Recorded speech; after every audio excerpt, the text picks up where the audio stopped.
Hey guys, this is Mr. H. Hey, I'm going to do question number 2 from the June 2024 Algebra 1 Regents exam. This is a word problem that has inequalities. I'm going to treat them for the most part like equations just to show you, since the other examples that I did were equations. I want you to see that inequalities are essentially the same thing with a couple of slight differences, but for the most part, you can treat them like equations. Now, I'm going to go back and review the 3 rules for word problems. Right, rule number 1, every number, every variable has to have a unit of measurement. Every number, every variable has to have a unit of measurement. Second, you can only add or subtract things that have the same unit of measurement, okay? And the third thing is, in your word problems, when you come up with your equations, the numbers on the left-hand side of the equation have to be equal to the numbers on the right-hand side of the equation, and the unit of measurements on the left-hand side of the equation have to be equal to the unit of measurements on the right-hand side of the equation. Those 3 things are almost always going to be true.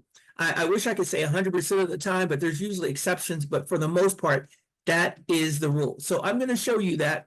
I'm going to show you how to use these 3 rules.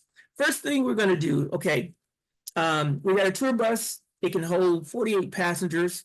I'm going to cross this out for now because I'm going to make these into equations.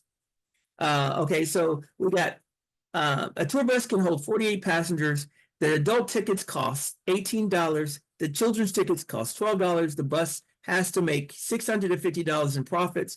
A stands for the number of adult tickets, and C stands for the number of children's tickets sold. I'm going to make one more change. When they say passengers, we're just going to replace that with tickets because each passenger has to have a ticket. Okay, so and hopefully you see that. In order to get on the bus, you have to have a ticket. So instead of saying 48 passengers, we're saying we can sell 48 tickets. Now that I got that, remember, every number has to have a unit. Okay, so 48. What's the units? The unit is tickets. So, right? So 48 tickets. We have this, even though it says an adult ticket, that's the same thing as saying one adult ticket costs $18. So the unit for this one is adult tickets. The unit for this 18 is dollars. The same thing here. Instead of saying a child ticket, we could say one child ticket costs $12. So the unit for this one would be child tickets. The unit for this 12 is dollars.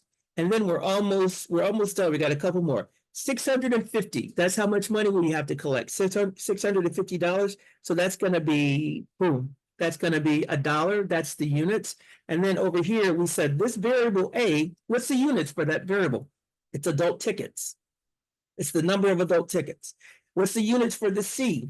It's the number of children's tickets sold. All right, so we got tickets, and there's 2 types. There's the adult tickets, there's the children's tickets, and then we got $650 that we got to make.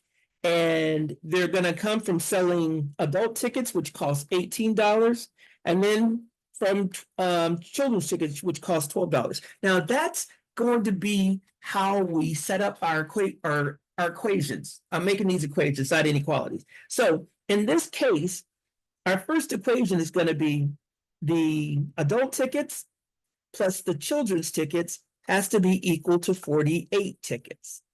So the units for this equation are tickets. Everything has the units of tickets. We can only combine things that have the same units. So adult tickets are tickets and children's tickets are tickets. So tickets plus tickets equals tickets. So that's how we know that this is our first equation. Now, our second equation, we have to raise $650.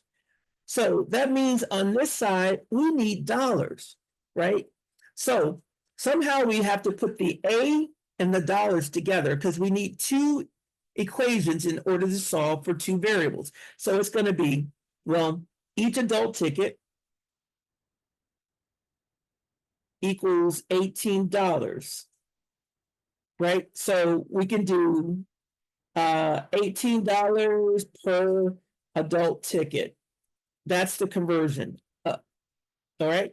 So if we take $18 per adult ticket and multiply it times A tickets, then